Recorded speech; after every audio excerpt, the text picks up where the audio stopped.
Going back to push the top. Okay. So we come to Elijah. Everybody's favorite. Mm-hmm. You are the most fun to pick on. Yeah.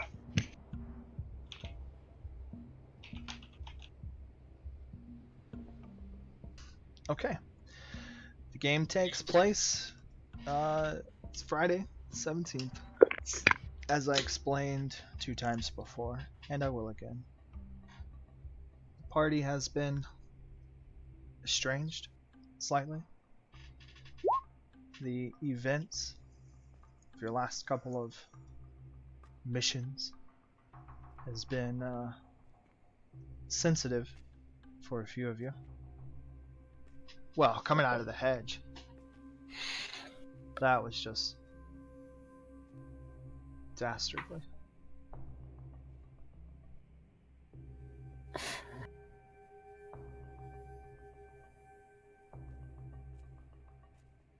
So, you find this Friday. Let's see, what did I do? I hit Elijah with. Oh yeah, you're apathetic. So what is Elijah doing when he doesn't care and has no motivation to go do anything? Yeah. Laying around the house, not doing much, sulking in his own self-pity and disgusting stench. Does he listen to the radio shows? No. Because TVs aren't big yet, but that's like what people did instead. The radio's across the room, and I don't feel like getting up to go turn it on.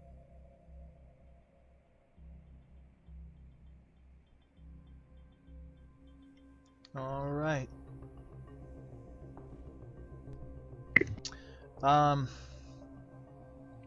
Starts to get later in the day.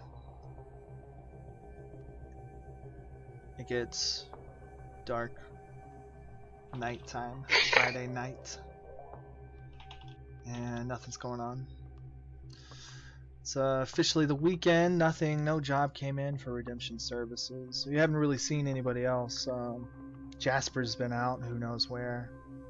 Echo came into the office for a while. You heard her in the other room. She left at some point. Yeah, you're pretty sure Get came into the office. Which makes sense. He probably drug her out. You've been alone in the building by yourself. And it's been nice.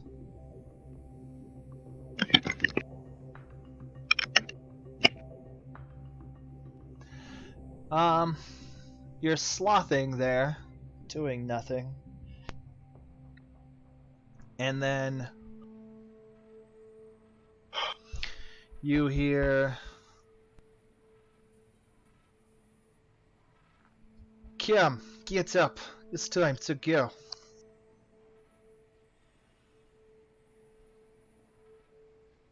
My door's shut. Is there something in my room?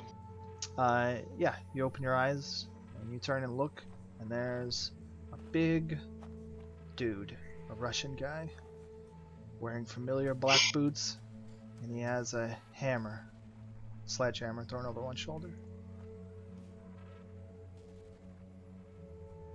Jacob, not today. What are you waiting for? Get up. Let's go. Not today, man. What do you want? Yes, today. Children, they are in trouble. Nightmares never rest. Get up.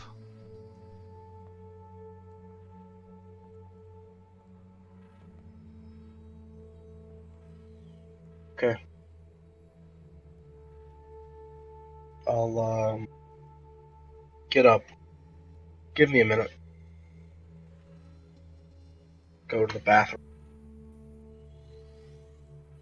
Splash water on my face and take a whore bath. Wipe the vitals.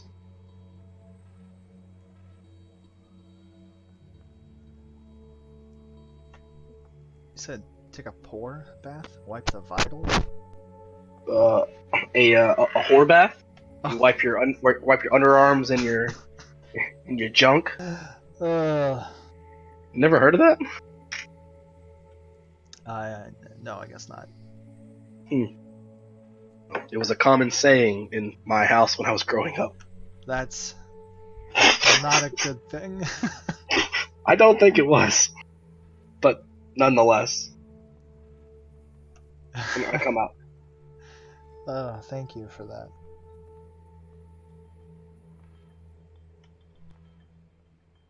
Oh. Well, there's Jacob. He's standing there waiting with his expression like, come on. The rest of the team, are they not helping you? What? The team? The group of people, are they not helping you? Comrade, are you scared?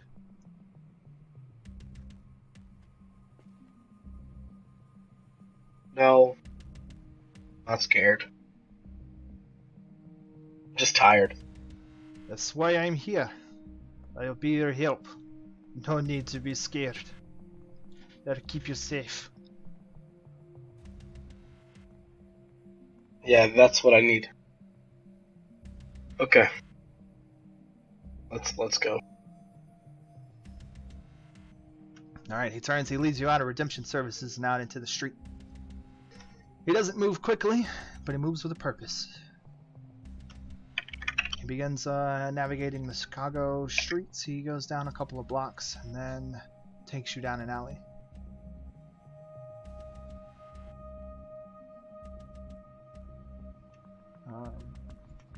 Why'd you have to whisper that? I don't know. 2, 1.5, 2. Okay.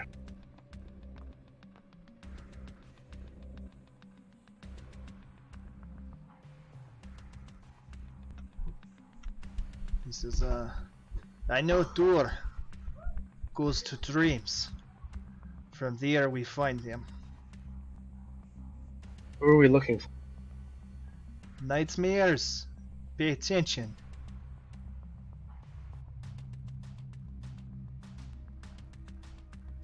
Okay.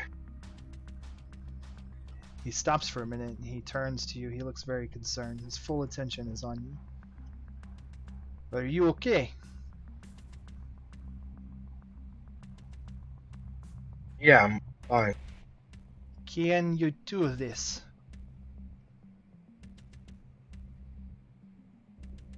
Probably? Good. Get head out of ass. Let's go. Alright. Okay, let's go. He takes you down the alley to a door, which is cracked open, and he pulls it firmly closed. Checks it, double checks it closed.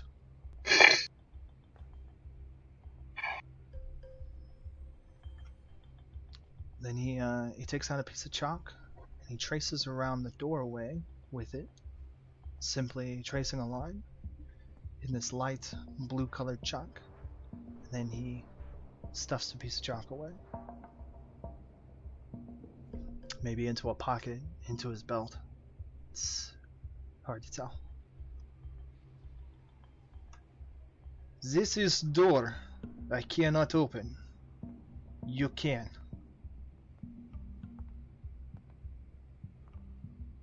Yeah. Where do you want it to go? Where it goes. Door goes where it goes. I cannot open. Okay. That's fine. I'll open it up. Okay. Point of willpower. Yeah, point of willpower. Alright. No roll. Skeleton. Yeah. You call upon your powers as a primordial nightmare. You reach into this door and you force it open. as you do, the door, the actual wooden door in the portal, seems to decay and fall into pieces, shards like broken glass, and it disintegrates, falling through something behind it. And all that's left there in front of you is a shimmering blue plane, like a teal glistening water.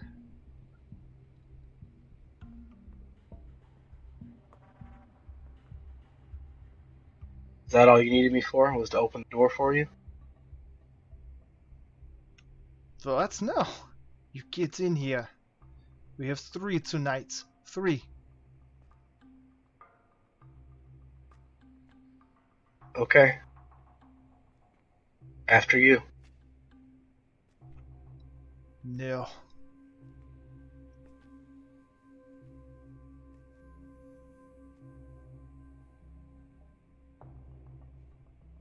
Okay. Walk to the portal door. Jump in. Okay. You step through the portal, not such a wild sensation, feeling for you. You're kind of used to these multi-dimensional doorways. And the sensation was a little bit familiar. Not quite going to the nightmare where your small slice of heaven exists, but something just shallow of that. You step into the dream world. You come splashing through the water and out the other side, and you emerge on the dreamscape. It's not, let's see, not that you would know the proper word for it. It's the collective dreaming. Because Elijah might know, people dream, and those dreams are personal dreams. And those dreamscapes are private, and they exist only when that person is sleeping for the time that they're sleeping, and then they go away when they stop. When you go one step deeper than that, you reach a sort of collective dreaming. It's a place accessible through all dreams. It's the highway in which you navigate and find other people's dreams and surface into them. You are in this place. You look out before you. It's let's see. I've got a picture.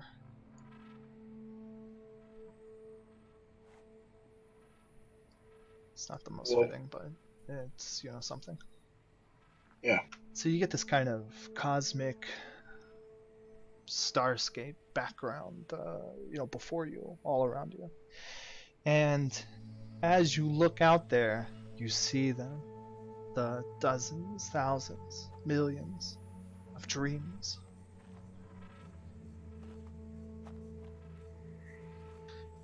And then there's a shimmering and a splash of energy, and Jacob emerges into the dream next to you.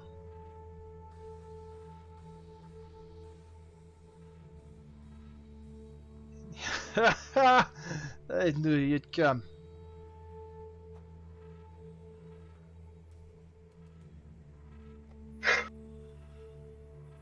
Did I have a choice?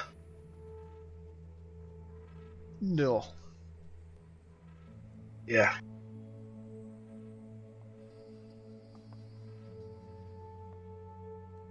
Isn't this place great? It is best place ever.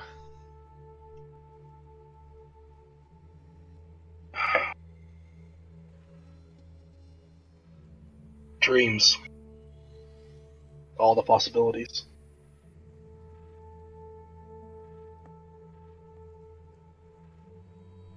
See? You're not so dark inside.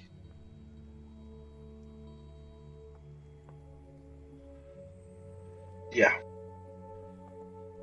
Okay, where are we headed?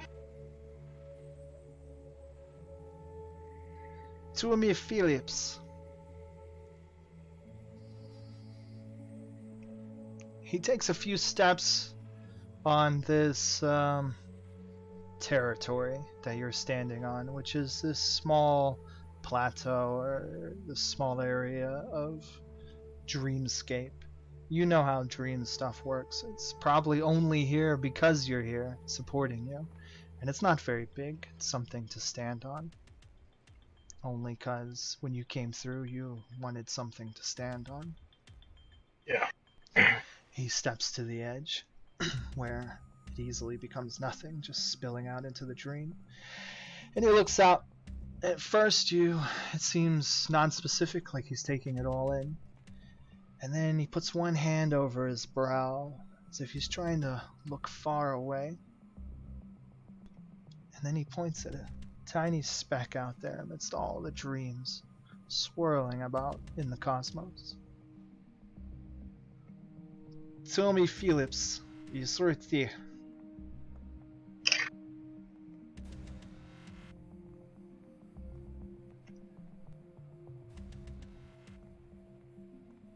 Tommy Phillips. Yeah. Okay. Nasty nightmare has been bothering him. I will stop it. We will stop it. Let's go.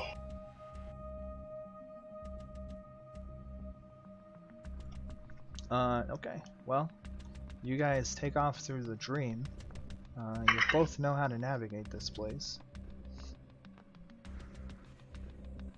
I imagine it's gotta be pretty epic, right? You're like flying through the cosmos like superheroes. Soaring around dreams. Dodging this one and that one. Pearly grand castles. Fantastical amusement fairs and carnivals, mythical creatures, happy children. Probably some awkward adult dreams.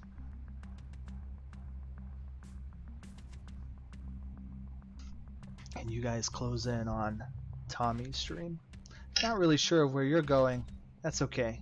Jacob takes the lead a little bit. He seems to know exactly where he's going.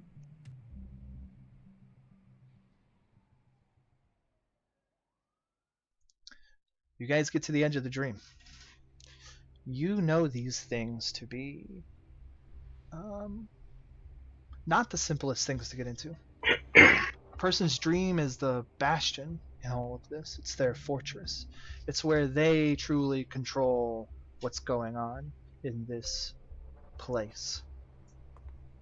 They are the masters of their domain, and so it is guarded. It's protected. It wants to keep you out. You have ways of forcing your way in. Jacob reaches on his back and he pulls out a small disc. Fastens it to one arm. It looks like a small shield. It looks even smaller on him.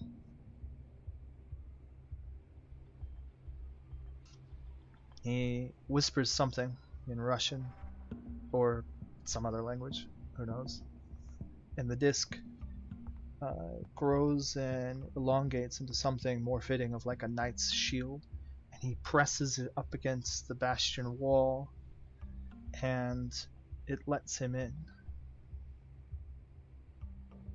It doesn't just let him in, it creates a gate, a grand affair, an entranceway into this dream.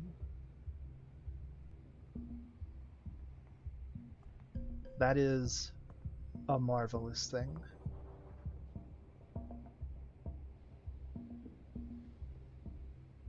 I follow in behind him. Okay. The two of you enter Tommy's dream.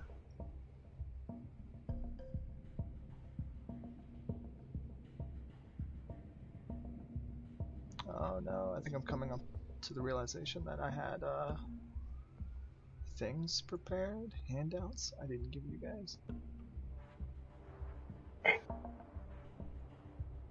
In the earlier games. I'll do that later.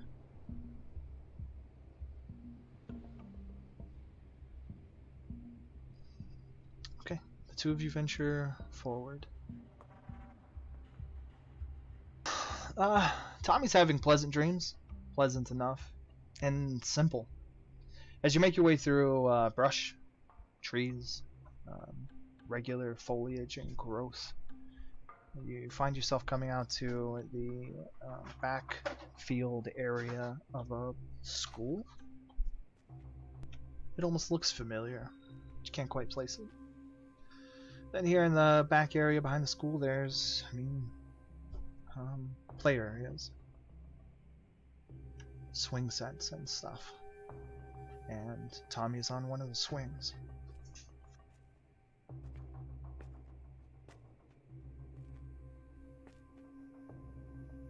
Dream looks fine. Problem, Jacob. That is how nightmares begin. Do not be stupid.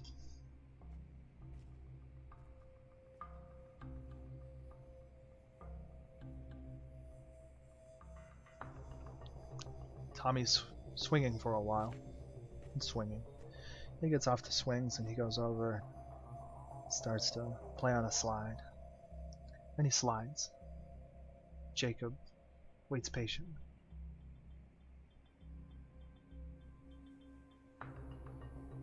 A few minutes go by. And the boy runs off to do something else. Play in a sandbox kind of thing. It's not really a fantastic dream. It almost seems like a waste to you. And then the sky starts to get dark. It's like thunder clouds are rolling in.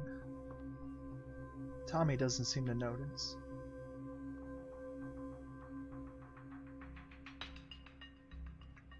It is our guy.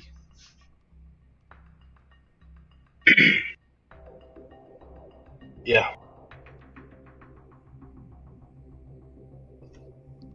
Water starts to fall. The playground's getting wet. Tommy wants to go inside. He approaches the school building. He can't seem to get in. The doors are locked. He's yanking on them and pushing. He's yelling for somebody to come help him. Probably somebody familiar to him. And all the while, the clouds are circling. They're broiling. They're becoming pitch black and dark. Bluish lightning is flickering in the clouds, and they're swirling down towards Tommy.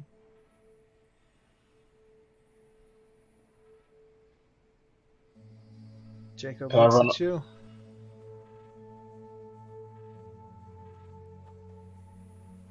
I want to run over and try to open the door for him. Alright. You run over. Are you just Elijah? Yes. Okay. I want to terrify this kid. Well, I mean, you could be anybody. That's why I asked. Yeah. Just me. He seems startled at first, but then the rain starts to fall even heavier, and he's like, Who are you? It's getting cold. Help me get in. I can't get in. I say, it's okay. I have the key. And I'll reach in my pocket and grab the key. Roll your... the way this works, I think for you, right? You get to pick the highest of your power stat, the highest of your resistance, the highest of your finesse, right? Yeah. Okay, because you're like a dream creature. So yeah, and... roll power and finesse. Okay, and it's actually I get more than that because I get to add my layer times 2 in dots to however I want to. So power and finesse. Oh, that's right. Yeah. Okay. So it's 11 dice.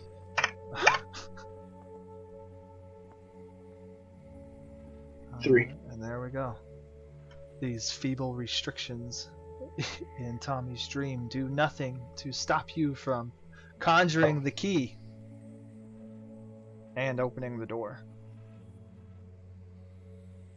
What's it like inside? There's a carnival going on. It's Valentine's Day. So there's like little Cupid hearts and other kids and other teachers, and it's a after school program thing that they were doing inside. Little mini games. You open the door and you see what's borderline terror melt away into relief and happiness, and the child rushes into the safety of your conjured area.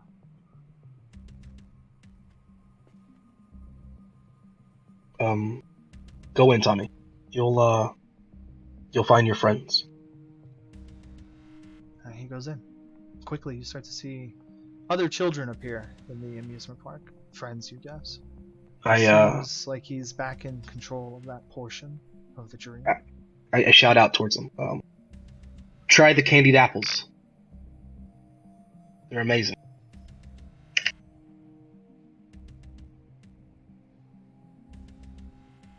Okay. The swirling mass of blackness begins to touch down. And as you turn to regard it, you notice Jacob is with you. He followed along shortly behind, and he stands here with you. He says, see? Not bad guy. You're a good guy. This guy, however, very bad.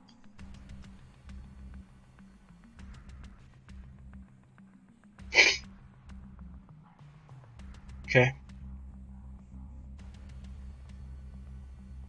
What do you want to do about him? He takes his hammer in hand and looks at you as if that was obvious. Smash him. Smash him to pieces. Fire, I have a question. Okay. With my new enhanced brass knuckles, Oh shoot. does the damage stack with my satiety damage? I have no idea. Okay. What, let me read that section real quick. Your satiety damage. Well, it's two different atoms. It's, alright. Give them to me. Okay. Or just tell me the page. 127 is where the things are. I gotta find the exact,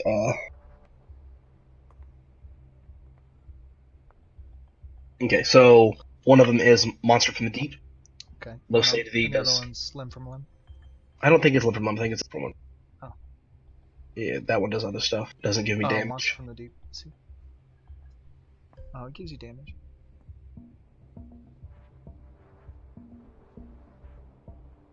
Does it? Yeah. Okay, so this gives you.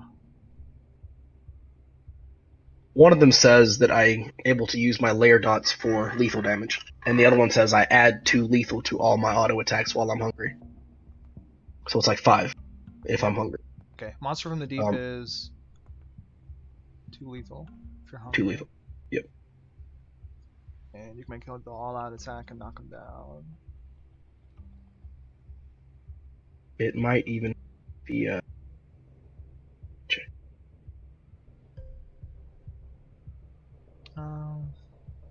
That's weapon damage. Okay.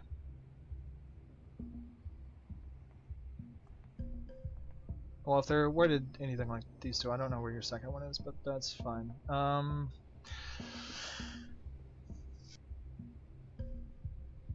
Well, actually, if it's weapon damage modifier, they probably won't stack.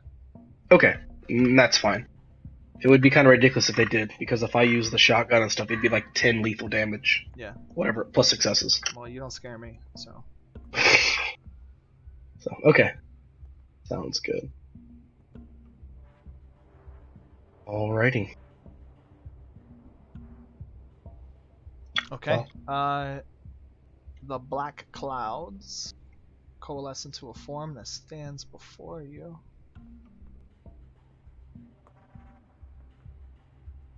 That seems fitting.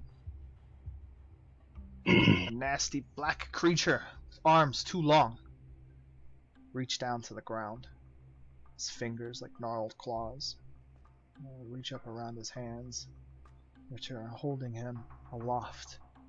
His nasty, twisted, too small body hangs from his arm, his two long arms, his shoulders, and his head. This thing looks at you menacing. It doesn't speak, it doesn't make a sound, but you can feel what it's feeling, and it's not happy. It's actually quite upset with you.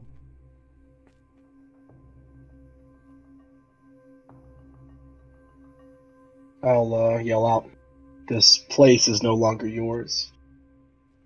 I am here. You can leave now willingly. Or there's the other option." It slashes at you with one of its long arms. Okay. Are you fully defending yourself? Sure. Yeah, let's do that. Your natural defense here is your lowest of your power or finesse.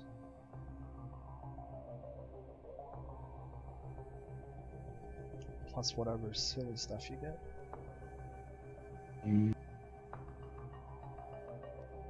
Or finesse. That's...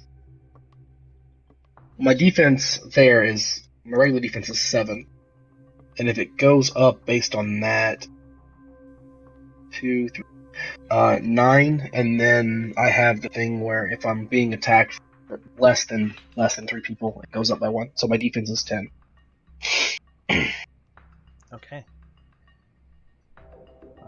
With great futility, it slashes at you. Doesn't even get close. It doesn't seem to like your options. That's fine, it doesn't have to. Going after it now? Okay. Kind of like when Echo tore into the small child thing. It's obvious that this is not an equal matchup. Okay. You're on a level beyond this thing, and even then, you're in a heavier weight category.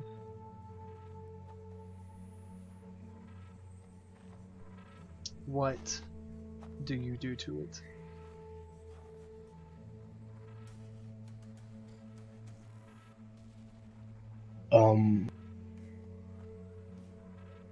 Going to walk up and with my bare hands grab its 2 front limbs that it's standing on and rip them from its body.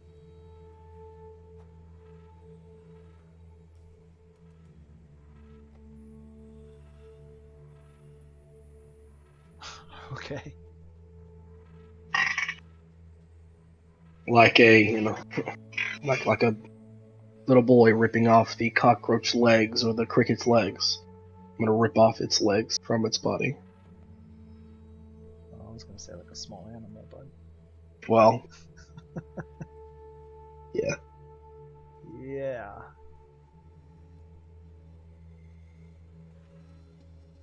Okay. Well, you come at this thing with undeniable force and ill intention. And you do just that. You peel its arms off. And Jacob's still behind you. And you can hear him Ken is supporting you. He's laughing like a yeah, check that.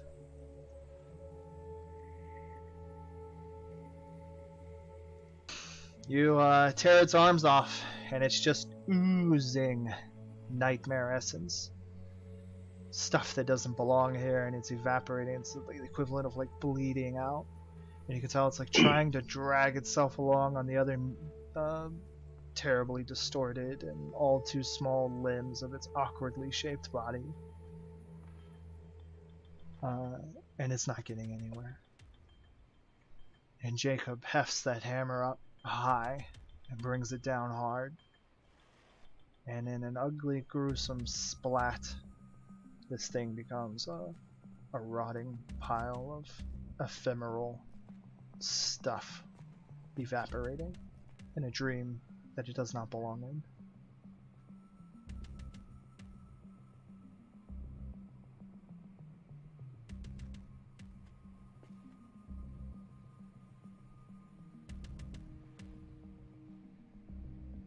That will take a long time to sleep off.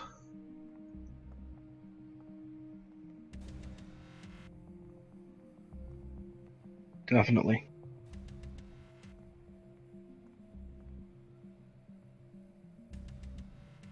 How are the clouds look? The sky is starting to clear up, and much of the dreamscape around you is actually starting to decay into an inert state. The dreamer is gone, and without like the two of you consciously or subconsciously shaping it, it goes back into an idle sort of flavorless existence.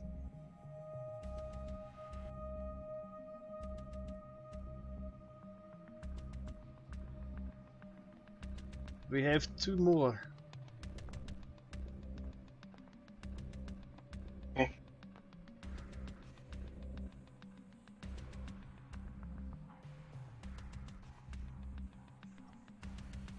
But we have a moment.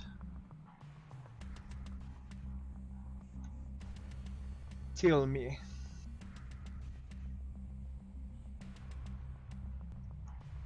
who was the boy in the lake?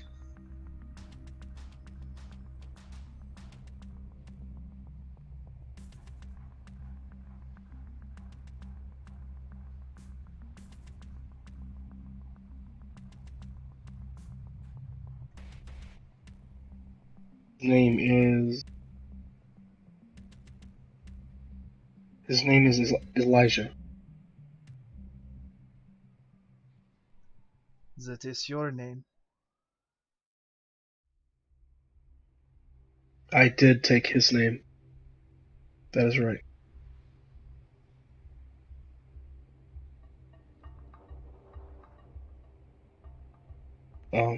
My brother. My twin brother. Elijah. What happened to him?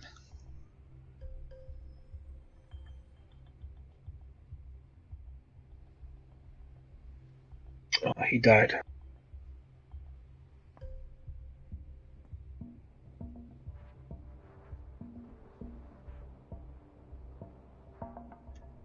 Was it your fault?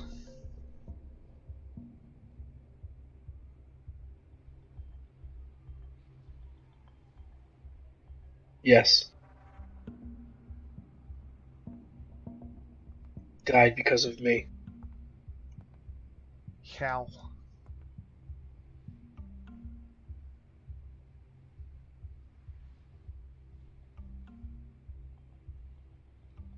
Drowned. I don't know. A leg cramp. Kids holding him under, pushing him. I'm not sure. I wasn't fast.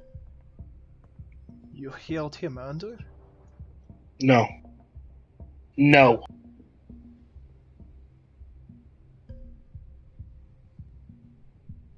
So it is not your fault. I should have been able to save him.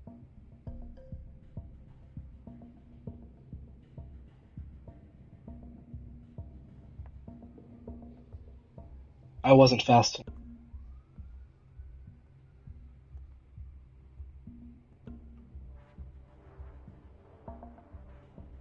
I should have been closer. I should have been faster.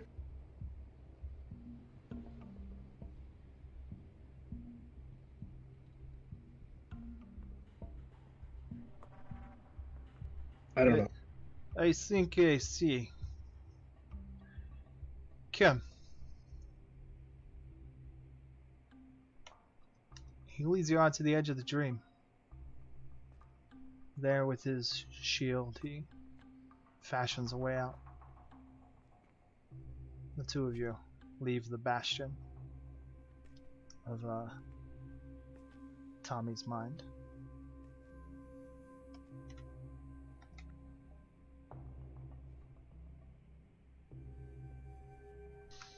There you are, standing out in the dream cosmos again. And Jacob points out to all of it.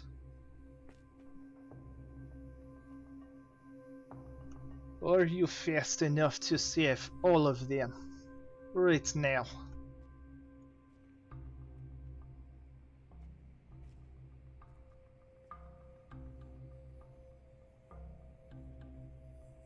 Try. Yeah, you could try. Yet, are you fast enough to do it right now? You don't understand. He drowned in the lake. I mean, that is my place. I have medals and trophies and records of how fast I am in the water. There is no... What did you do back there with Tommy's door when you opened it? What was on the other side? Nothing?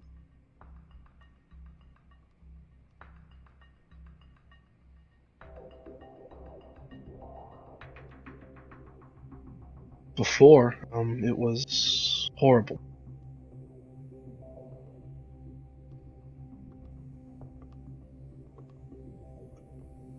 But, a safe place. I made it a safe place. A nice place. You have power to make anything here. You are super strong, powerful nightmare. Can you save all these people here right now?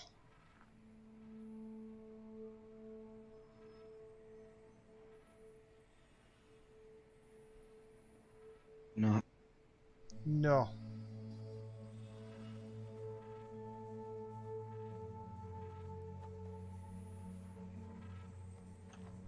Yet, you can't try.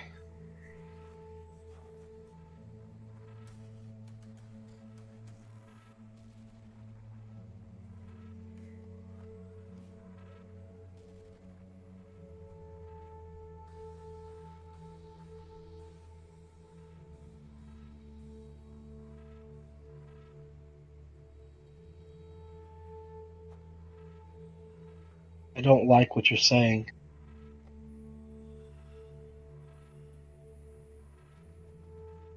But I understand.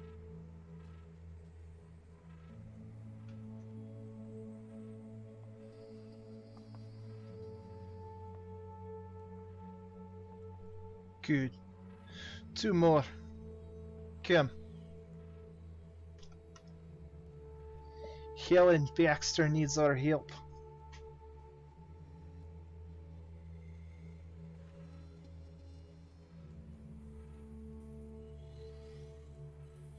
Okay.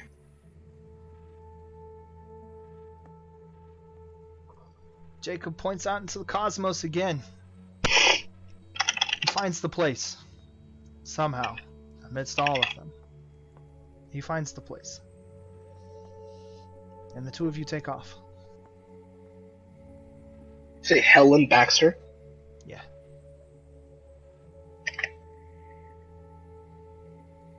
Oh, you didn't get Tommy's last name.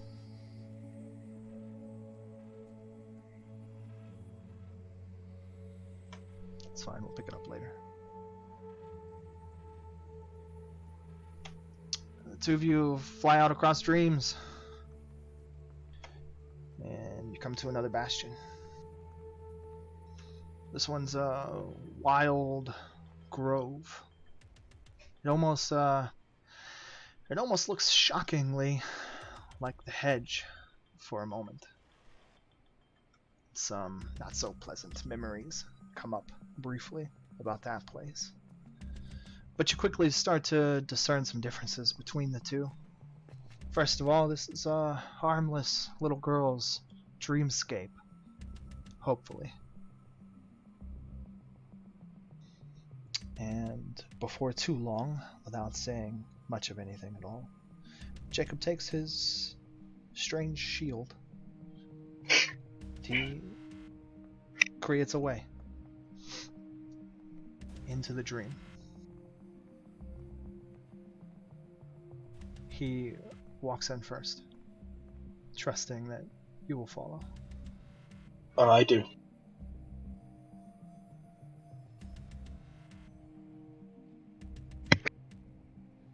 I follow. Hydra loses one beat for a pun. Yeah. I call shenanigans. At least you know he's listening.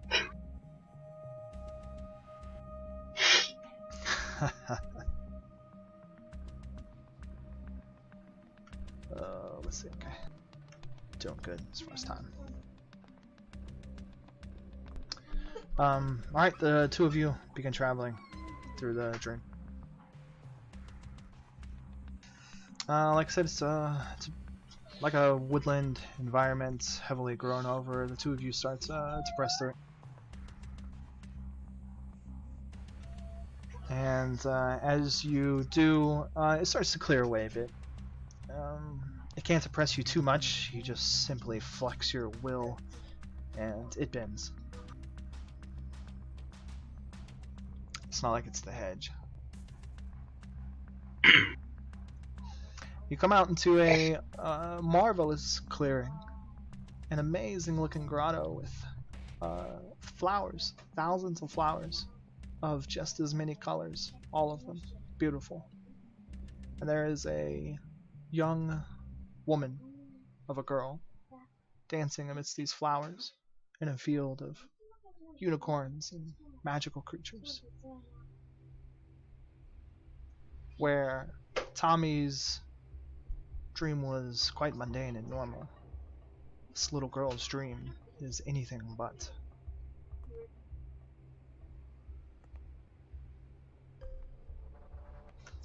And there the two of you stand.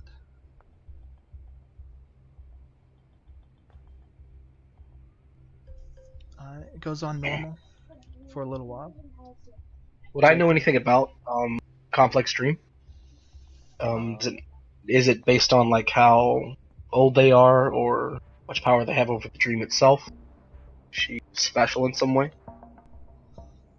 I'm sorry, about what? What You, topic? you said that Tommy's dream was very Oh, and hers was more it's as much about the person and their mood and what's going okay. on with them as anything else. Right. You know, sometimes you have boring dreams and sometimes you have some pretty wild ones. Definitely. Alright. Sounds good. Maybe Tommy's just a boring kid. It's messed up. Tommy alone. Maybe this girl listens to a lot of radio. Okay. It rots their mind.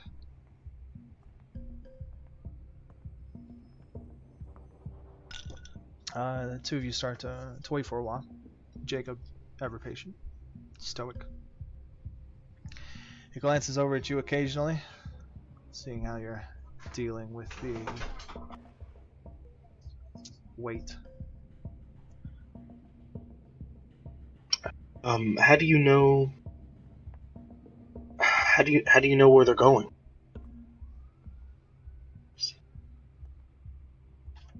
Who? We're here before dream goes bad. Oh, nightmares? Yeah. Yeah, I watch. I listen. And maybe I see a trip.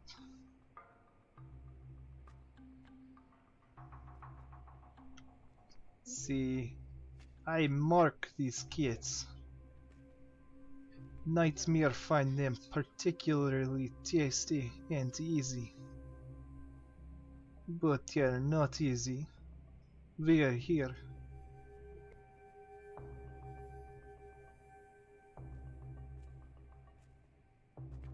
Okay.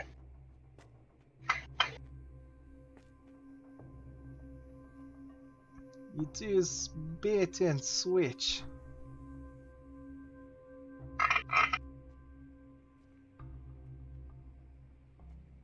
Have you ever had any of the bait and switch fail? No, not so bad. Child maybe gets scared, but as long as I am here, nothing bad will happen.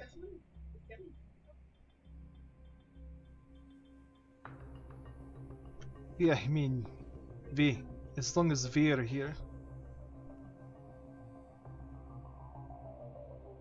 Agreed.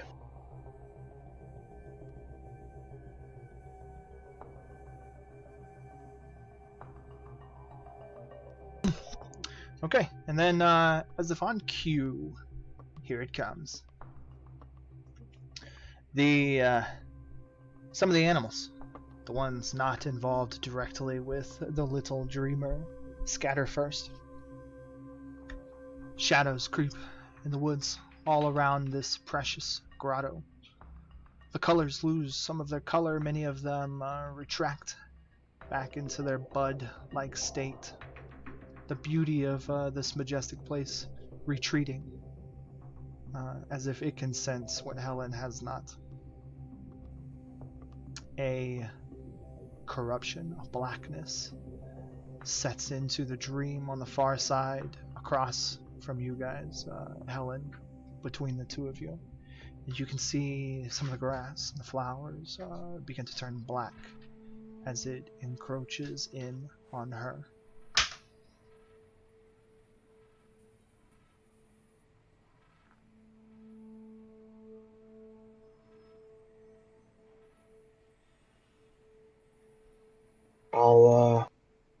I'll move towards her. Okay. Just looking like you. You seem a little out of place. I understand.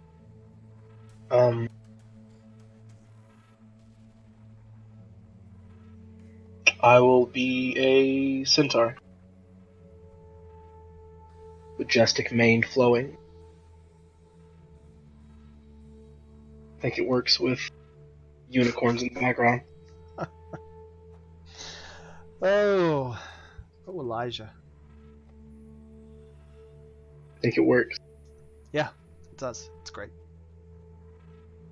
I will gallop next to her.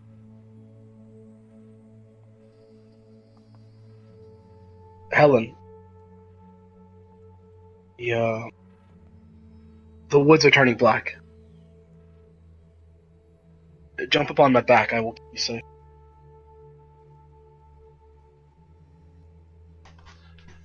Well, let's see. Let me roll some dice. What? I meant let me roll a chance die. Dang. Nice. Okay. I guess if you were trying to roll a chance die, 2 successes means you won. She takes all of it in stride with the dream, without breaking the continuity of what she's experiencing. Easily you ride in. She listens to you. She believes you to be one of the natives to her innocent dream that is yet to be corrupted by some foul nightmare force. And she takes your hand and rides with you. You see Jacob moving into the field behind you. What's your intention here? Are you going to take the girl to safety? Like, what are you? I'm going to ride up on top of a hill, and tell her to go under here. And I will say that underneath this rock there is a village of rabbit people. They make the best carrot stew, and they'll keep you safe. And I'll move the rock. There's a tunnel there. And alright, roll your finesse and power.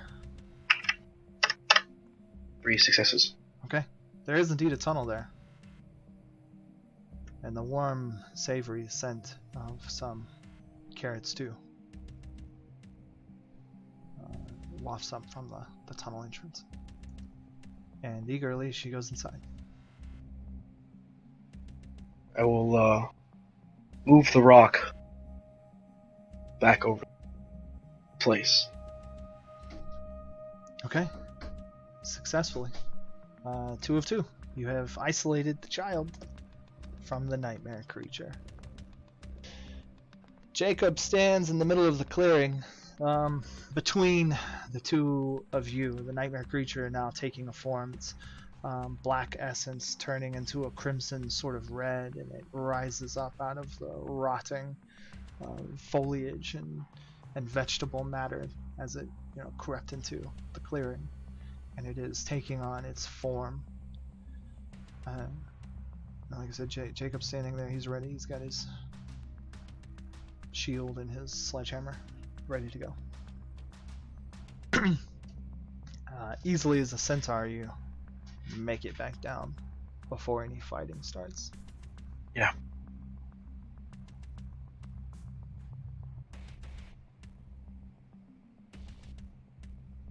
Alright, the thing kind of hisses. It gives off a foul stench.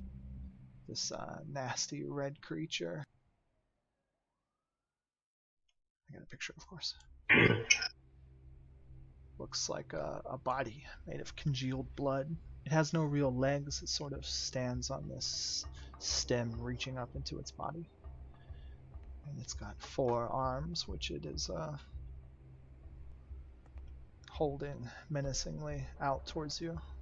And it hisses at you like some rabid cat creature. What size would this creature be? Just slightly bigger than a normal man. Size 6. Okay. I would like to grow in size.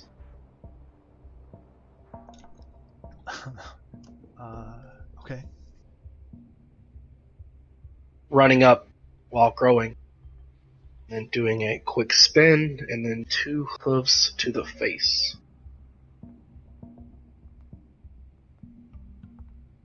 Okay. Roll.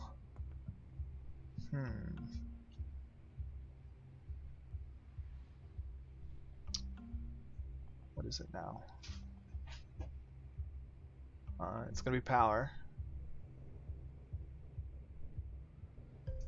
What would that be? Brawl? Brawl and power? Okay. I have a defense of 4. Defense of 4, so brawl is 4, 7. I have 8 dice.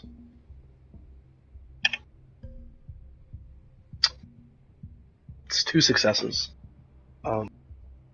But I am hungry, so that's plus 5 lethal, so 7 lethal damage. Okay. Give me 1 second. I'm sorry. I have to put Cole to bed. I'm so sorry.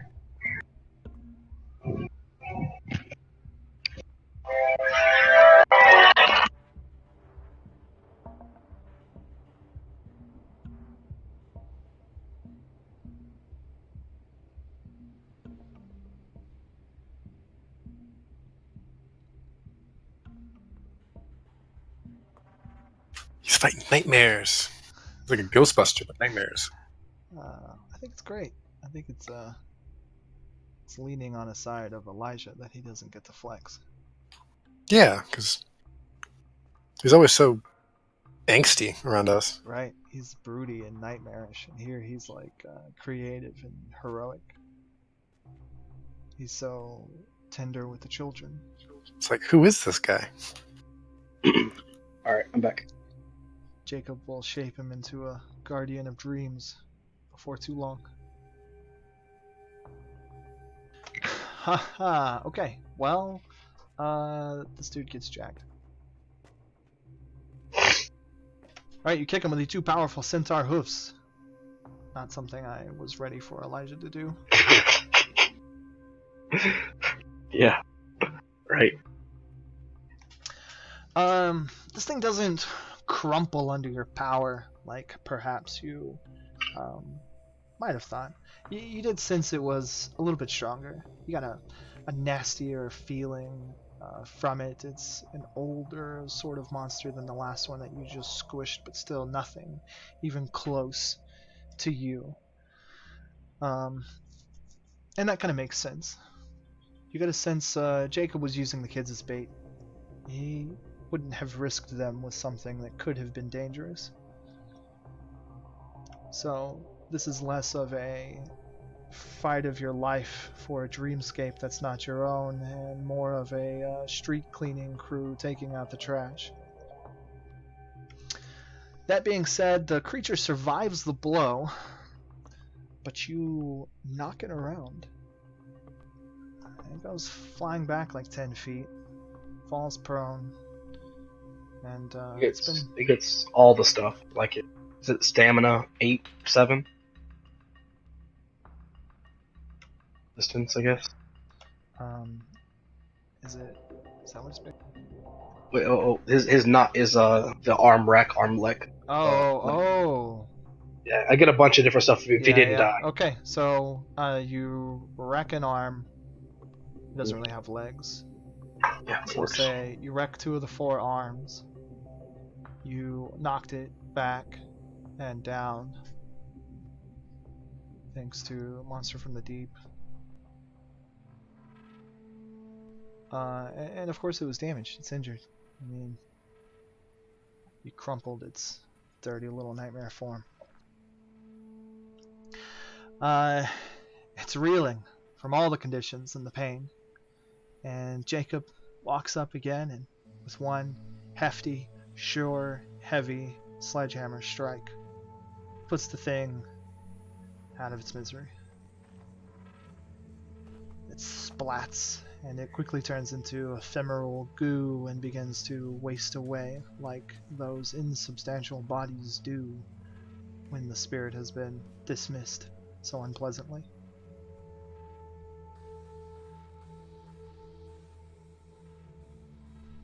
Jacob moves back to you. You a horseman?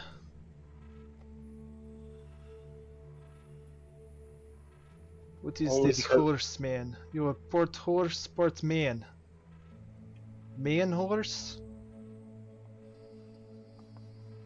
Not see the unicorns. I thought it fit best.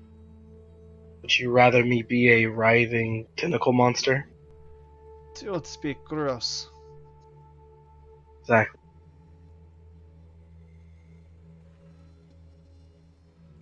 Give me one moment. I have something. And I'll go back to the rock. Move it. And say, okay. Helen, you and your rabbit friends can move the party out here. All your bunny and unicorn friends, I'm sure, are on their way. Oh, and they are.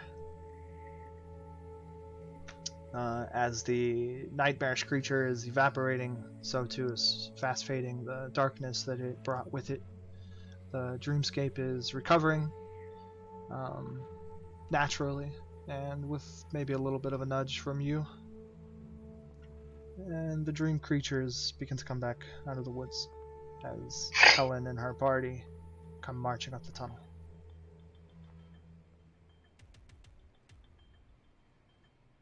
Jacob retreats down to the forest line, tree line, where he's staying a safe distance away and try not to get too close to Helen. Doesn't want to attract her attention. Makes sense. He's not a fanciful man horse. Of course. Nor will Jacob ever be a fanciful man horse. That's his problem. And there he patiently waits for you. I'll find a way to sneak out, so I'm not being seen by Helen. Easy enough. This place is very busy, and you are quite a powerful creature here, so.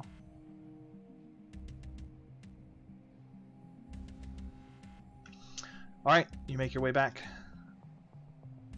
And there's Jacob. Do you keep your man horse form? No. Okay, back to Elijah. Simple man.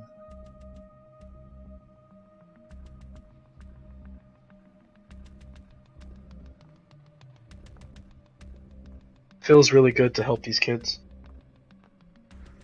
He smiles really big. Yes. Very good.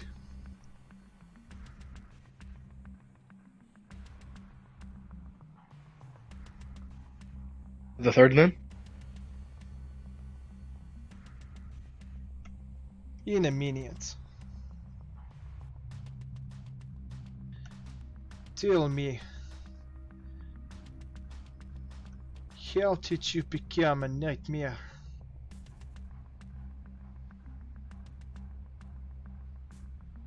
Guess how every night was a night. I accepted it.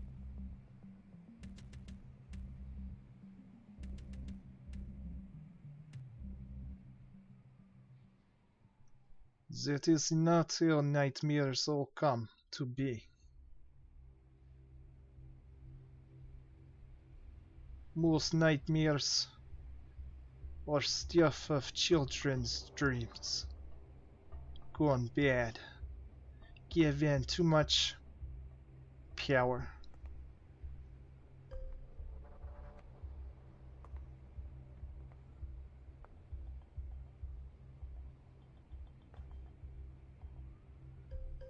Nightmares, they always haunted me. Bad dreams.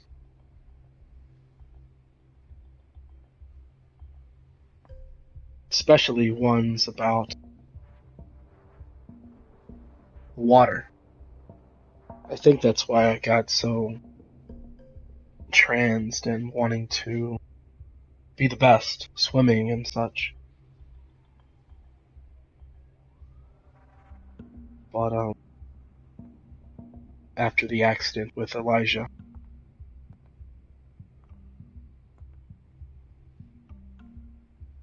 the nightmares got worse.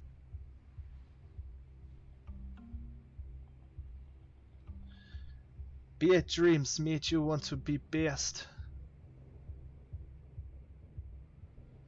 Yeah.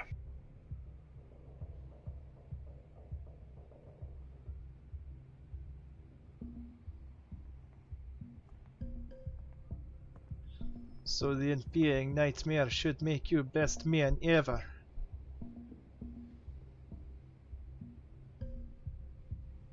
I just smile.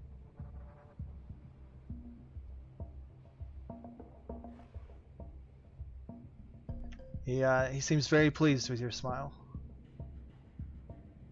Even he puts a hand on your shoulder, kind of shakes you, not so gently. Yes, his smile. That is very good. There is hope for you yet.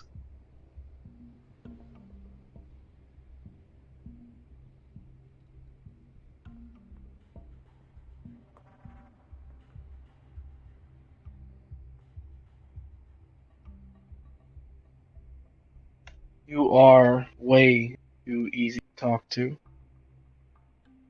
It might be dangerous.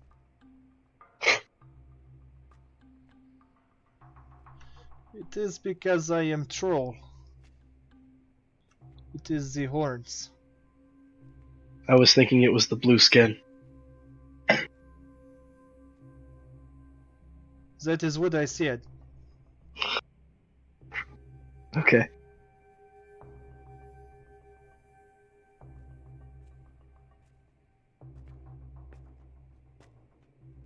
One more.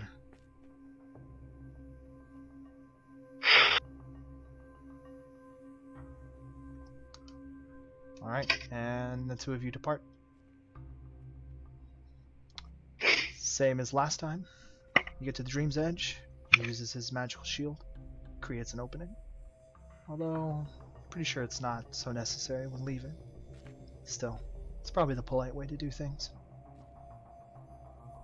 You exit the Bastion, back into the Dreamscape. And it doesn't take long before Jacob finds the next place. The two of you are well on your way.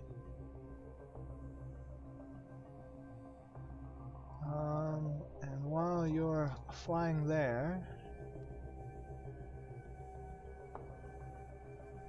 I am conjuring the name.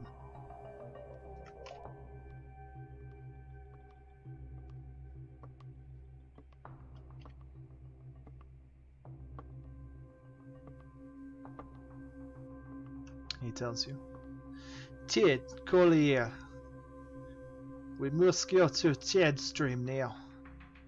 Can't help you.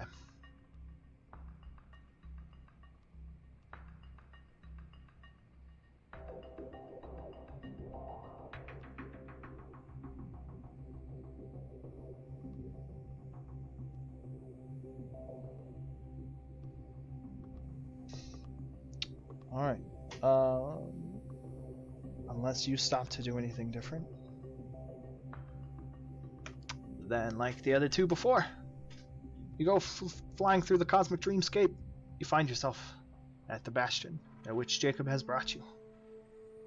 His shield grants him entry. And you're within the dream of Ted Collier. This child is quite young. Maybe 6. And as you encroach upon his dream, it's simple. A bit like Tommy's. He is around a house, maybe his, and he's running around in the yard playing. And it seems that there are 2 adults playing with him. A simple game of chase. A adult woman, or yeah, I said 2 adults. So a woman and a man. You guess probably Ted's parents. And with great affection and great sport for the game, as an adult chasing a 6-year-old would do, they play this game of chase with Ted.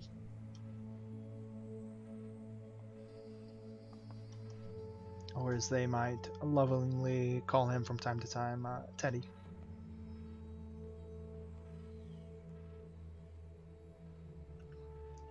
And they chase and they play with the kid. And more time passes here. More than did in the previous 2 dreams before the badness came. And it's not so bad. It gives you a chance to reflect.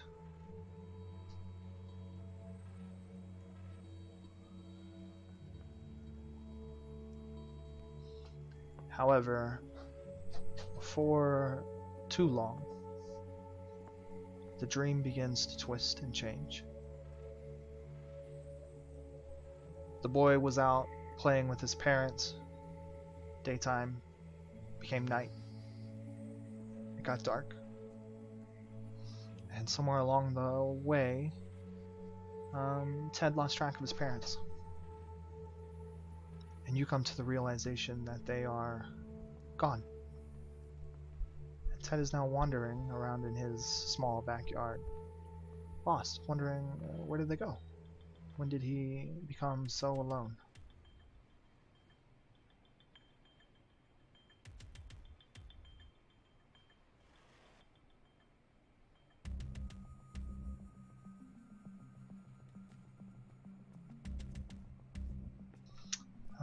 Let's see.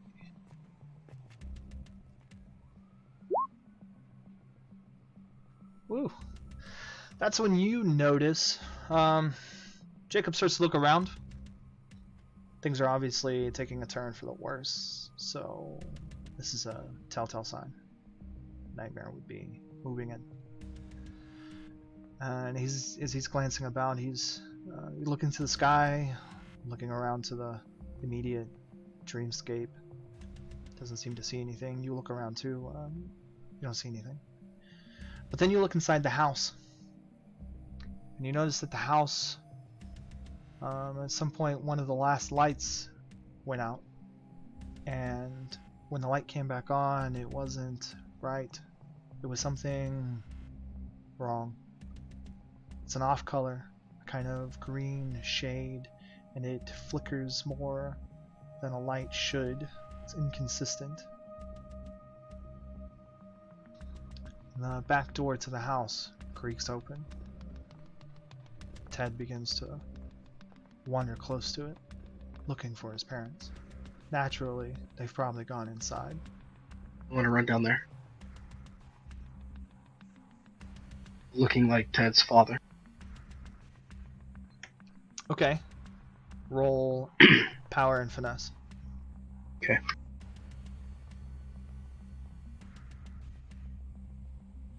Oh, that's not right, is it?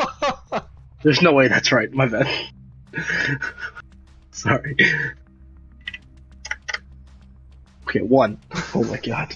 I added an extra 3. My bad. That's funny. Whoa. Okay. 1. You take the form of little Teddy's father, and you run up to him, calling to the small child, the poor boy, as he's getting close to the back door. He's only a few steps away, and he's on his way in, and he hears you. He stops, and he turns, and he looks. And he sees you, and you can see his mood immediately begin to turn for something better. He found you.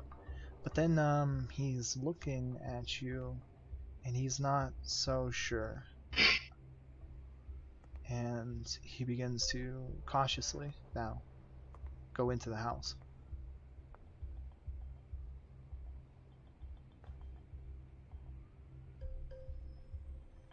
Look up towards Jacob.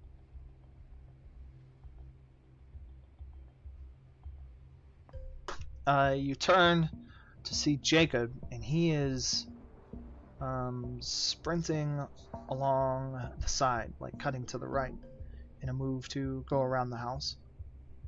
And he's moving, further away from you.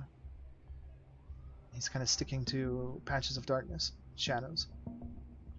Ultimately, he's racing towards the house, but it looks like he's trying to get from the other side.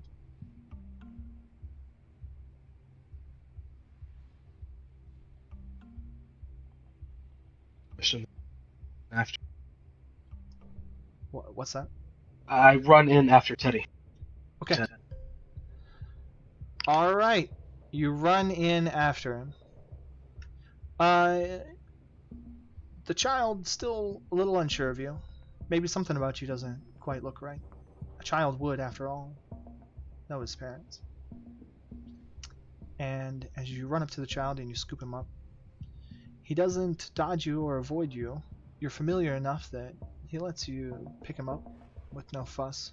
But by the time you catch him and you have him, you're inside the house, just inside the threshold.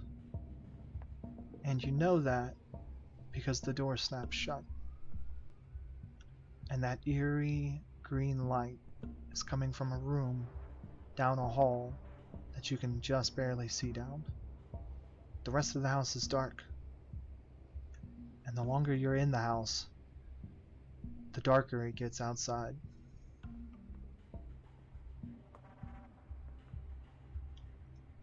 Little Teddy is starting to worry and get anxious.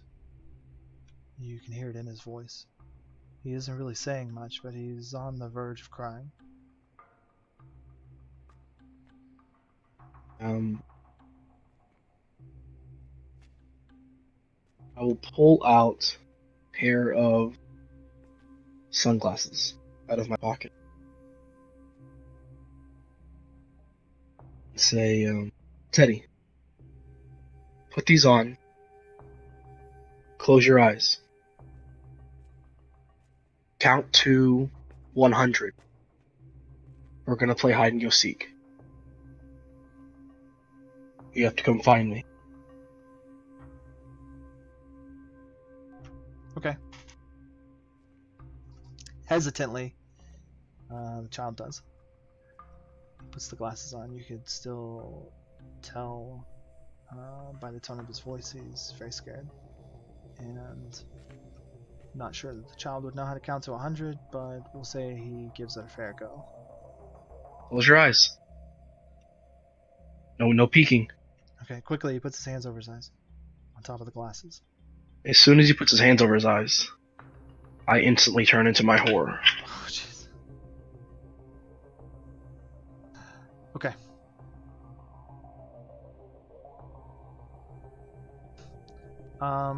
All right.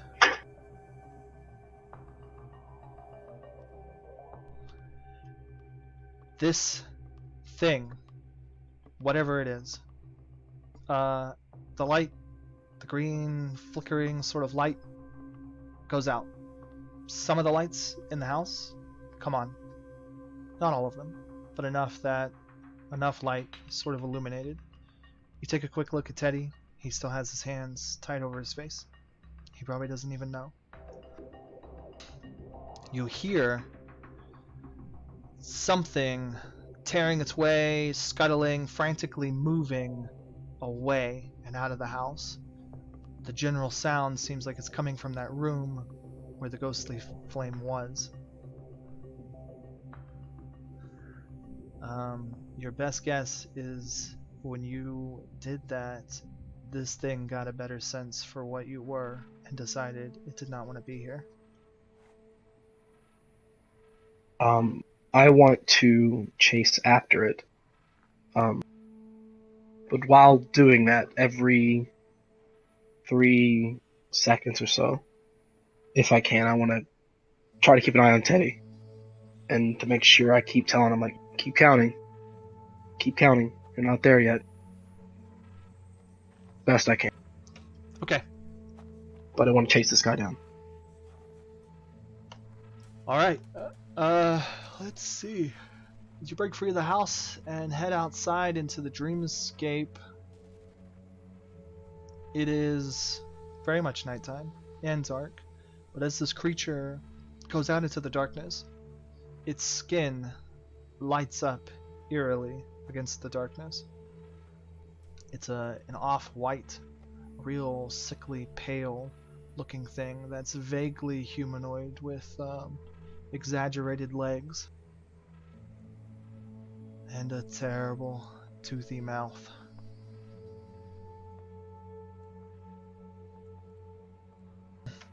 And it's scuttling away from you, but as we've addressed, you are the superior creature here, and you will catch it.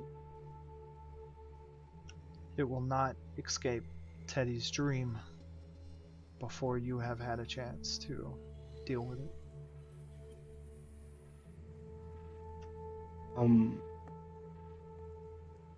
I want to go to this creature.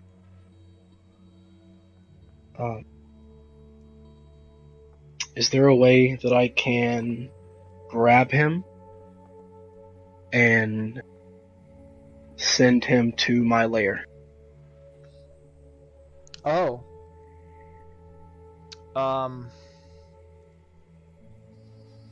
Interesting. I don't know. Okay. So sure. Alright. Do this. Roll power and finesse plus your lair. 3 successes. Very quickly, you grab this thing, and it fights back.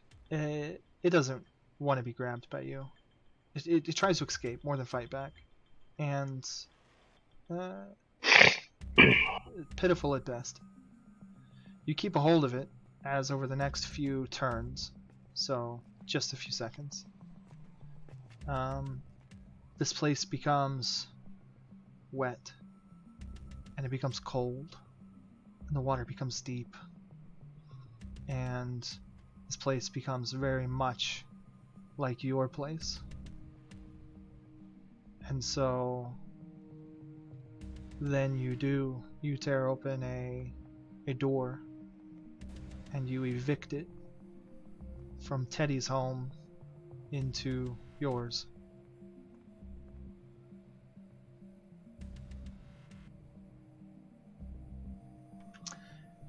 You, even though you've taken the form of your horror, your Yes. horror is still comfortable in its lair, in your Mhm. lair. And it's prowling, and it knows. It has an idea what you're up to. As soon as you had the idea, you knew it liked it. And so you know that that thing has a welcoming party waiting for it. Nothing too drastic, nothing too quick, but it won't make it out. Not until you've had a chance to pay it a visit. Yep.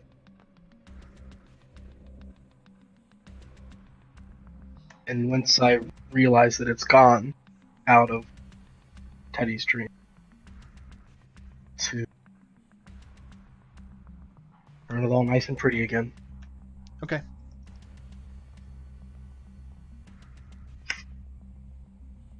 Maybe I don't even go in, right? I just put Yeah. Teddy's parents back in the house like they were hiding, and let Teddy wake up.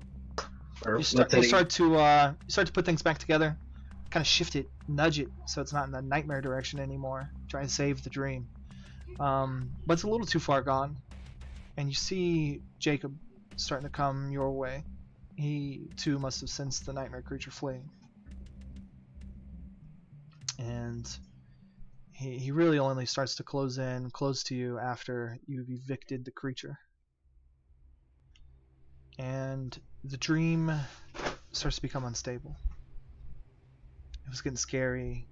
Teddy's waking up. He doesn't like this dream so much. And without a creature here to make him dream about it, he's going to wake up.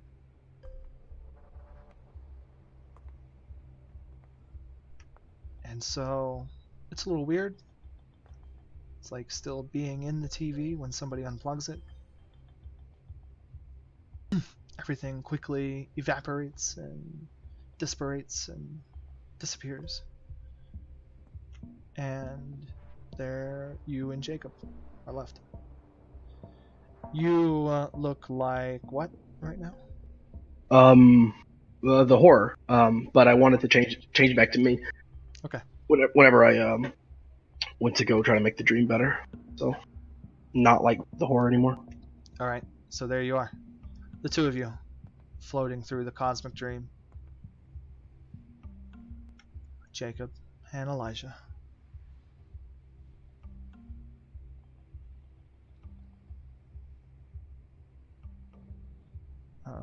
Jacob moves close to you.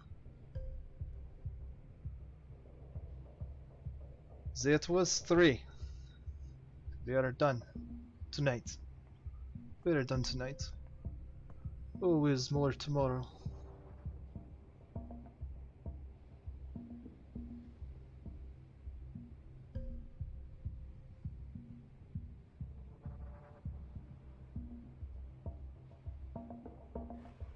Thank you.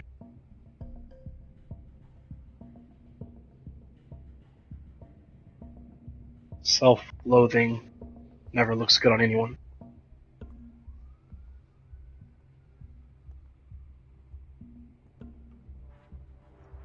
Thank you for forcing me out of my room. That is what friends do for each other.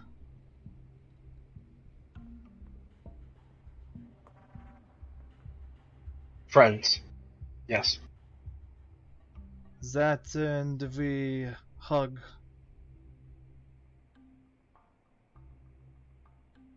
Only if you want to. He gets a big smile.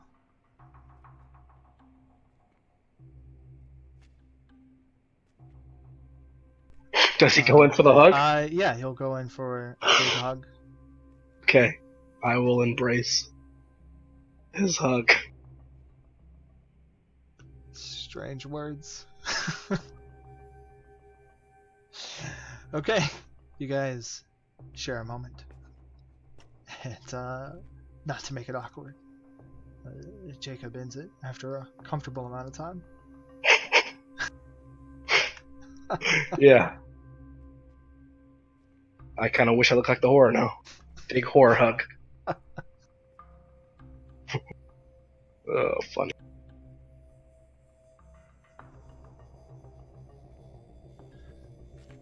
Several years ago, I made promise to fight nightmares.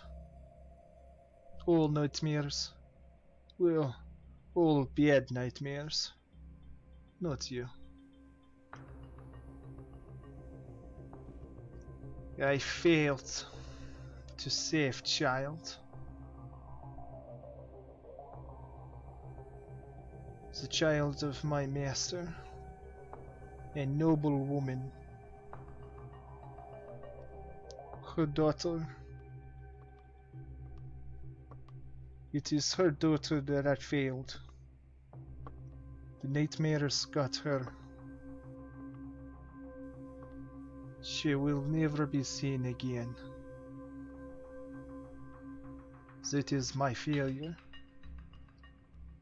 I was too late. I was not fast enough.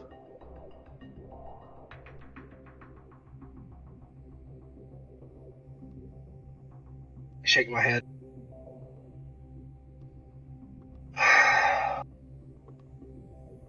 What was her name?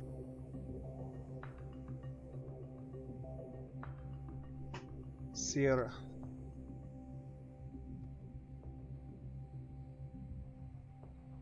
Sarah.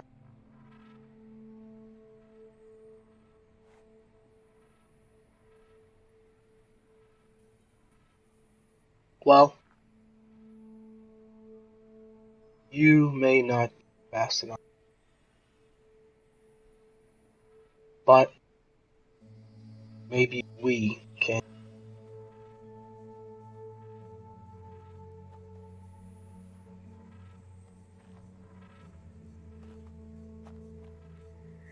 I like this. This is good thing we do.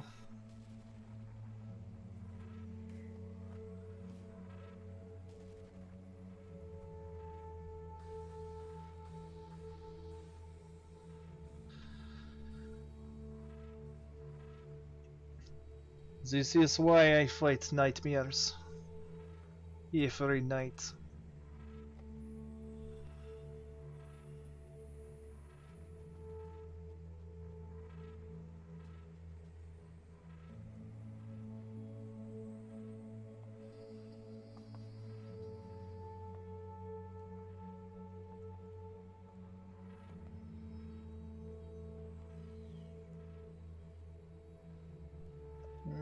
Alright.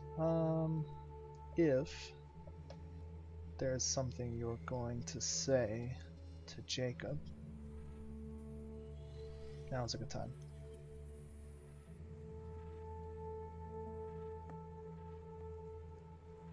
I'll just tell him that if he needs help or just wants company, just let me know.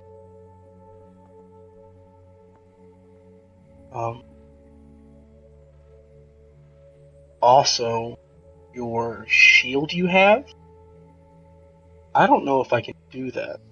Just go into people's dreams like that. It's really cool. I cannot do it either. That is why I have shield. Yeah.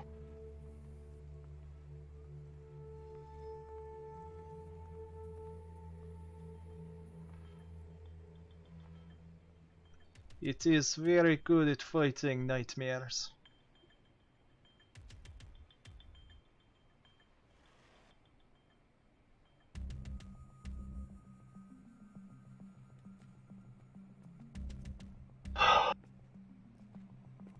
We are comrades now.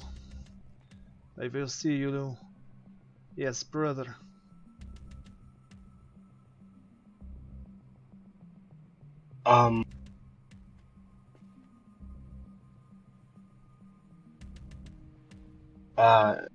I wipe a tear from my eye. Brother. I like that.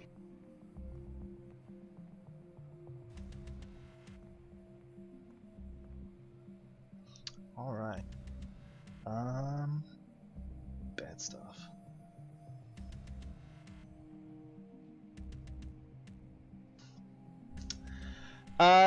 The two of you begin to grow distant. Obviously, not relationship-wise. You're growing closer than ever tonight. Yeah. But the distance expands between the two of you. Slowly at first, then quickly, then very quickly.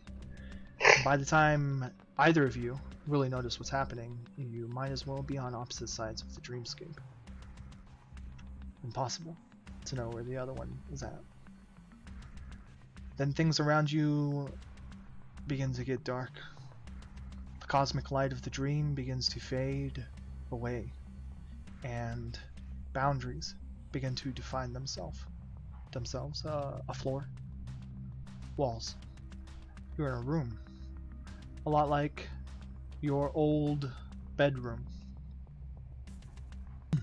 Very much like your old bedroom from when you were just a kid.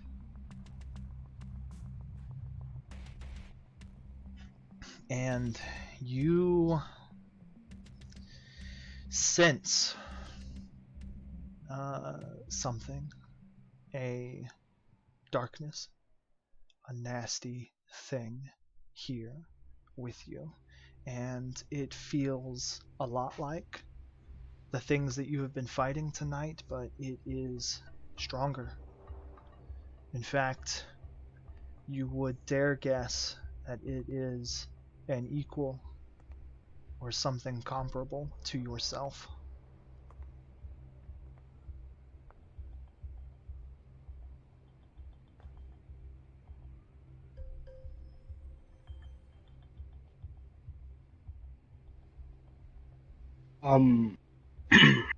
Do I know what it is?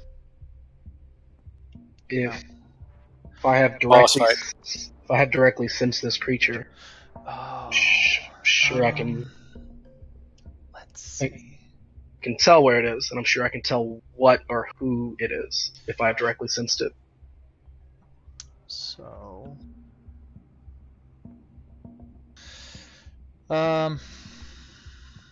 haha. Okay, fair enough. Using your borderline cheatery supernatural power. No, it's good. It's good. At first it's muddled. It's like a great presence, but then you are able to separate it, and it's three. There are three creatures here. All of them are quite powerful, and you get a sense of them about you. One's underneath you, one's roaming just on the other side of the wall, one's hiding under the bed. Very cliche. Two of these you recognize. One creature, one entity, is the Elijah that Sylvan pulled out of you the first time you guys, liberated the office. That thing lurks just behind the walls.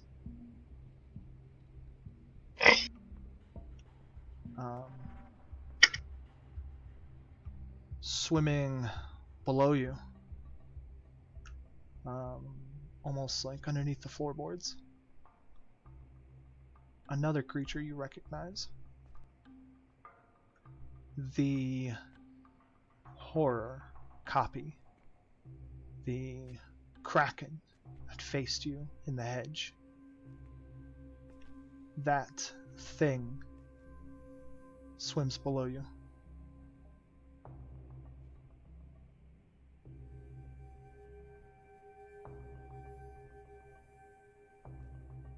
The third thing I don't recognize. You do not recognize it. No. You hear the thing talking to you from beyond the wall. Isaiah, brother, we've come to play. I've come to play.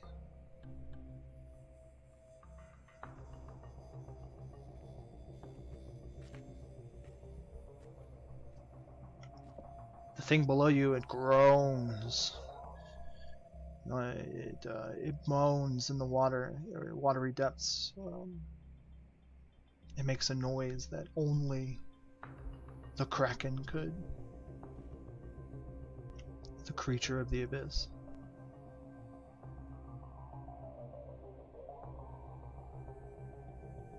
Good. What was that? Said good. Good. I want to go for the door.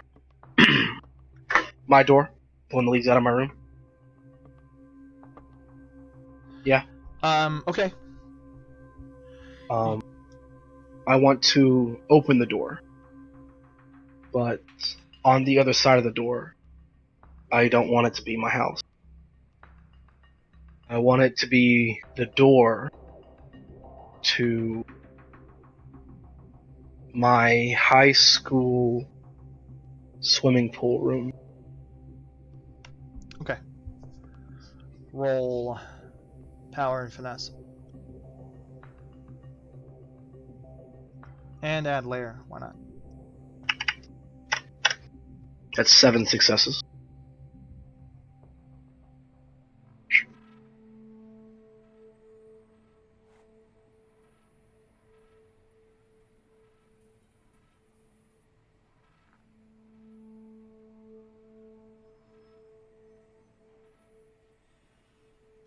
Okay.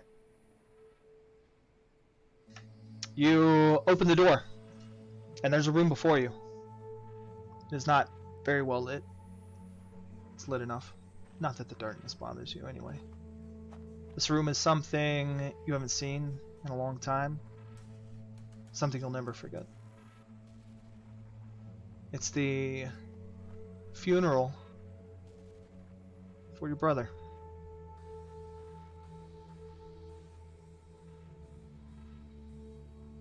For you. Yeah, for me.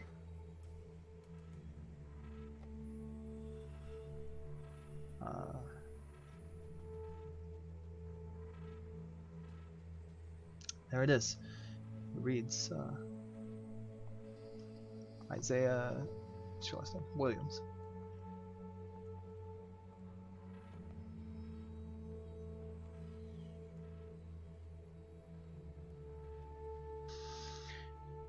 You sense the creatures still stirring. The thing under the bed is no longer under the bed. It's moving, it's shifting about this space. It seems to be more in control here than you, more than you would like.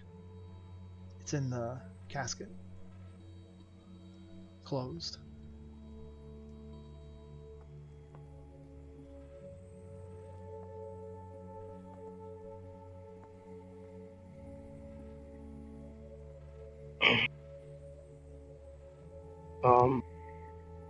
Is it like I remember it? Or are there people in the... There's no one here. It is not like you remember it. It's fine. It's dismal and dark and vacant, creepy. I'm not here to play their games. I will go and sit where I sat last time.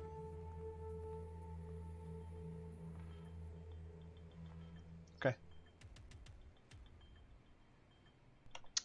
you go and do that. Someone sits next to you. It's your mother.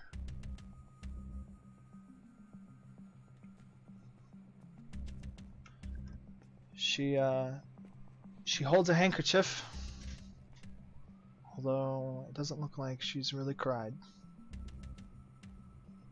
And if you remember that day correctly, she didn't. She puts a hand on your knee, a gesture cold and hollow, and she says, "I'm just glad it wasn't you."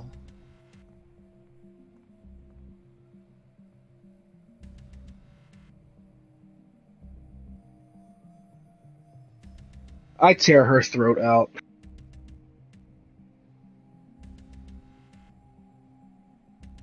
Yep. Yep. Yeah. Oh, you do. That's what Oh, happened. it's gory. Yep. It's messy. It's everything you would. It's a lot like it was when you did. It's about as much blood. It looks about the same.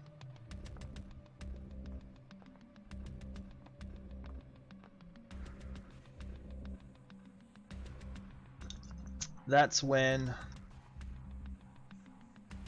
from the door that you came in, from in your room, a creature walks in. It's the thing that you met in the lake. It's the thing that you made in the lake.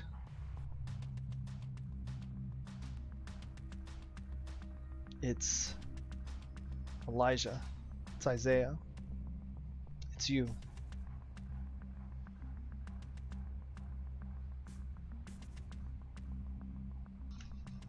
He speaks. Careful there, brother. We'll have to have another funeral, I guess.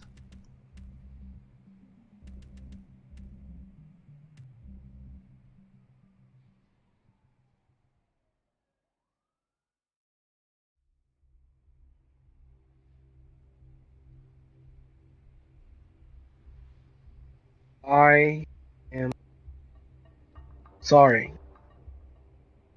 about what happened. No, don't apologize to me. Apologize to him. The figure points over to the wall where another one of you, him, steps through. Like a shadow or something equally insubstantial. He walks through the wall and into the room. It is you. He looks just like you. He looks just like him.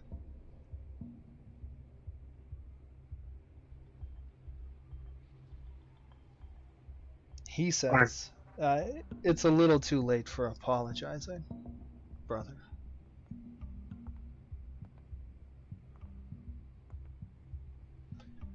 This thing is your inner demon, the one that walked through the wall. I'll look it in the eyes. Say, I'm sorry for what happened. But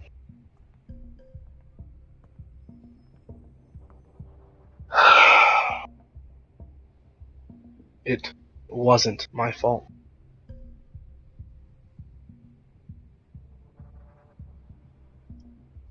Don't start with me. The survivor's cadence. It sounded hollow the first time you tried to say it. It sounds just as hollow now.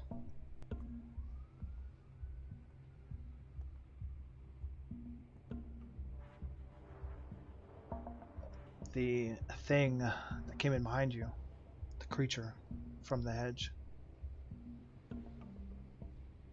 He says, well now, brother, looking between the two of you. What's it like to see your reflection in the mirror and not know if it's a monster or a stranger?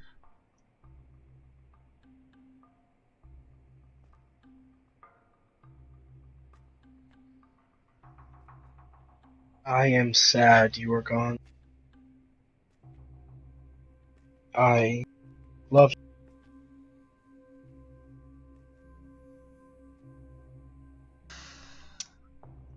That's when the casket opens. And another figure steps out. Awkwardly enough, he looks just like the rest of you.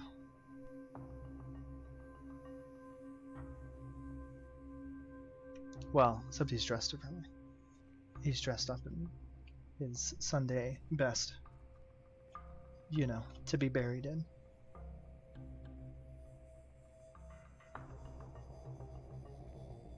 He says, now, brothers, now's not the time for that. Now's not the time for this.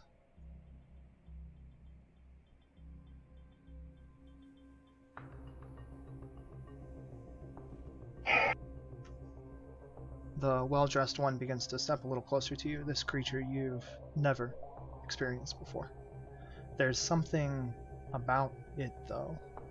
Something too familiar in its eyes. A light, a glint, a spark.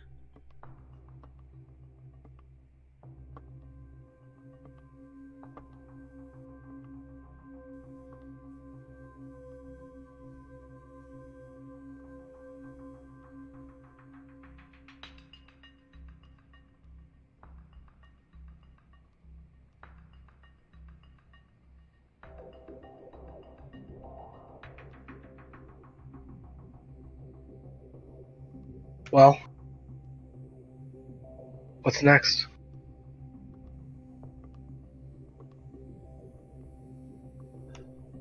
That's a good question, says one of them. Another follows it up. I guess we'll let you know. The better dressed of the four of you looks intently into your eyes.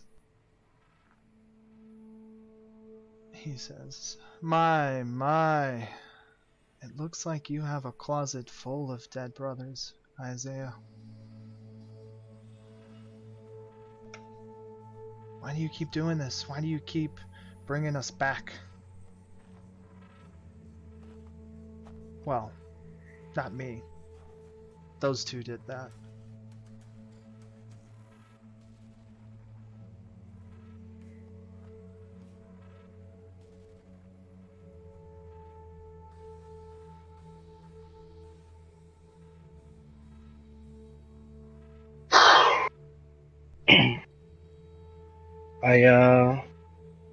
I walk for the door.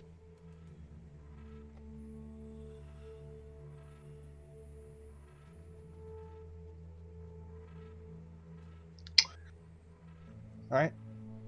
None of them move after you. The newest member of this trinity just calls after you. He says, That's the Isaiah I know. Refuses to do anything when you need him.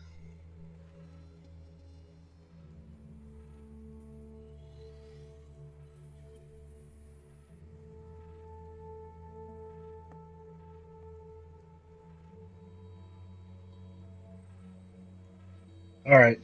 Alright, what are you doing? How far apart are they?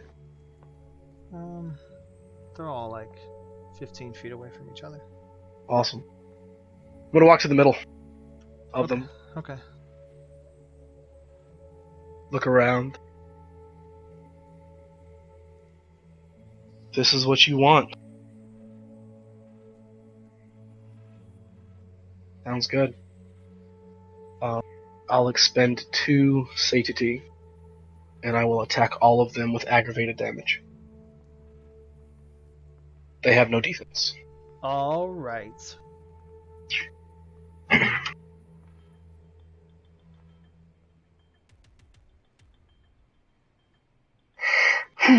Boy. Combo.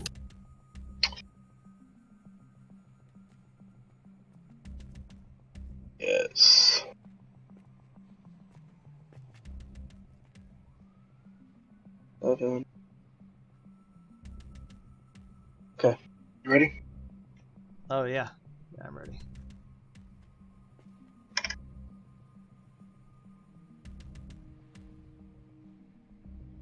Let's do this too. How many are there? There's 4?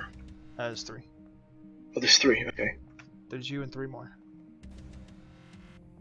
I'll use 3 willpower as well to attack each one of them.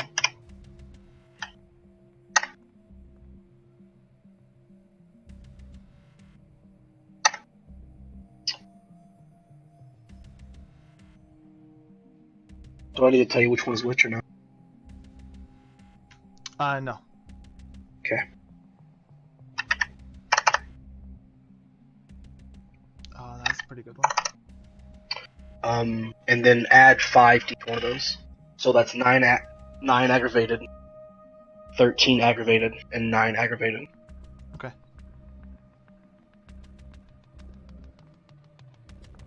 Alright, you unleash hell. Violently tearing at them, your power lashes out, and it seems to have a muted effect. It tears at them. They bleed. They wound. But it's nothing like you would have expected. It's not like you had wanted.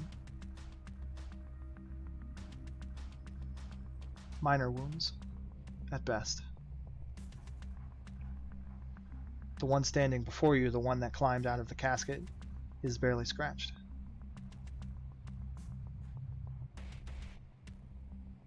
He takes one step closer to you. Brother, really, what is all that about? What do you think to accomplish here anyway? Just drive us out? Just run away like you normally do.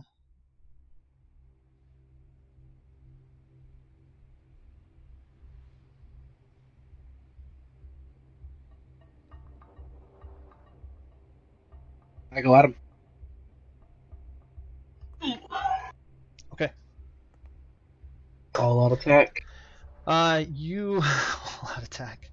You go at this guy, full force, and these 3 are working in concert. They are in control of this dream here, and they all act against you. And for all your efforts that you make against this one, as tremendous as those efforts are, the dream fights you. They will this place against you. You move slower than you should. You don't hit as hard as you should. And this creature in front of you is more powerful than it should be. Stronger than you've known. You land a few blows. Grazing hits. And it seems to mock you with a smile. It relishes each wound that you give your mirror form.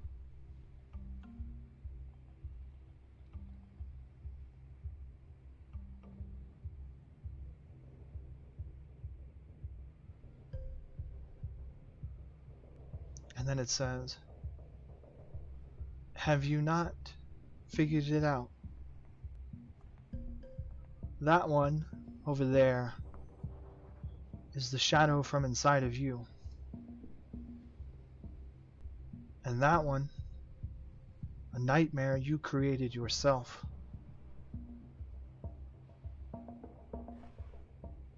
Then who am I?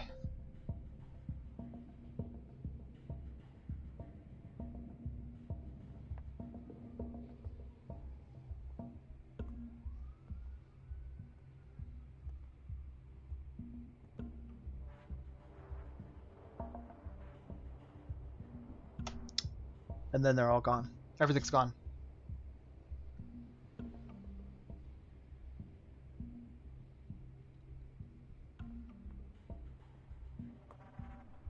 You're left in the dreamscape. Alone.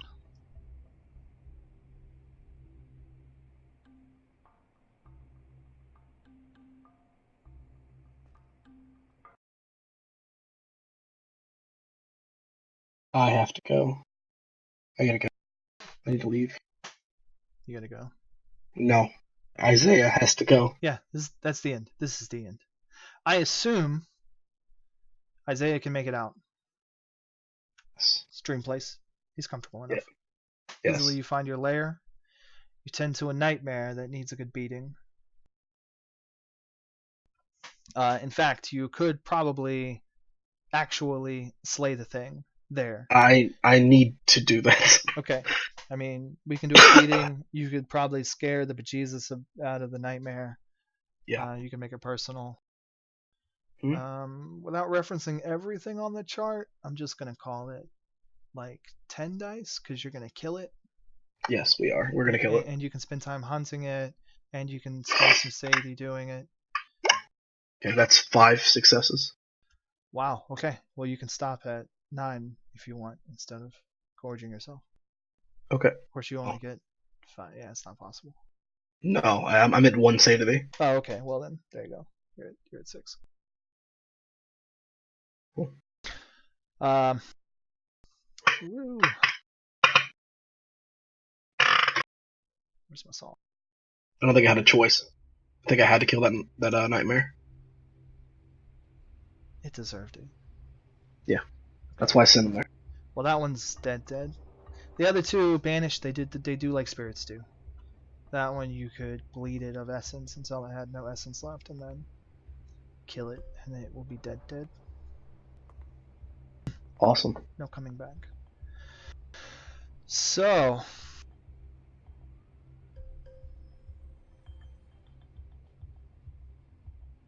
what did we...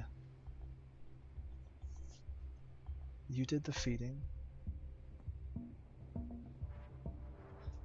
You get a beat for feeding? Is that how that goes? I think that's what you said. Oh yeah, sure. Yeah. You changed it to that. Yeah, I'll give it to you. It was kind of done at the end of the game, but I think you would have roleplayed it if you wanted to, and you did kind of, pluck the monster out and save him for later intentionally, so I think that fits the intention.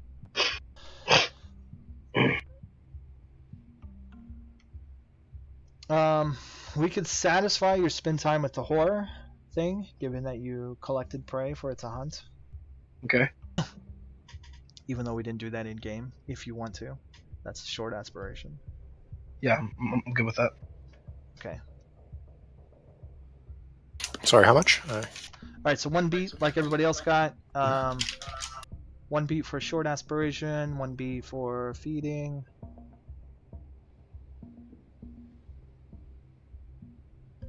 I'm gonna give you another beat just because I think in all 3 of the dreamscapes where we protected the children, you went beyond creatively and in character with the children, and I don't know, that was pretty big. I think I added a lot. So Awesome. I can give you a beat for that. Your long aspiration, find a family. Yeah. I think we're getting pretty close. Like, that was some pretty feely stuff. And then there were 3 of you at the end, 3 more of you. There were 4 Elijahs at the end. That doesn't count as a family. Get out of here. And then you killed your Good mother. like the Council of Elijahs. That doesn't count. The fact that Jacob used the word brother, I think, means a lot. I think so too. And whether or not you want to count that as fine a family, we can wait on it. I don't care. It's up to you. I'm good with waiting. You made a friend in Jasper. Collectively, we've had the group moving together in a big ball of togetherness. Each of you are going to be moving forward personally, having lifted a huge burden off of yourselves. So I think I'll count it. I mean, with the relationship you build with Jacob, Awesome. and these side relationships you have cooking with the other players already. Yeah. Long aspiration, find a family. Yeah. So Done. that's 2 aspirations. So what does that put you at? 5? I think so. 2 aspirations, 1 good roleplay, 1 for the game, and 1 for feeding.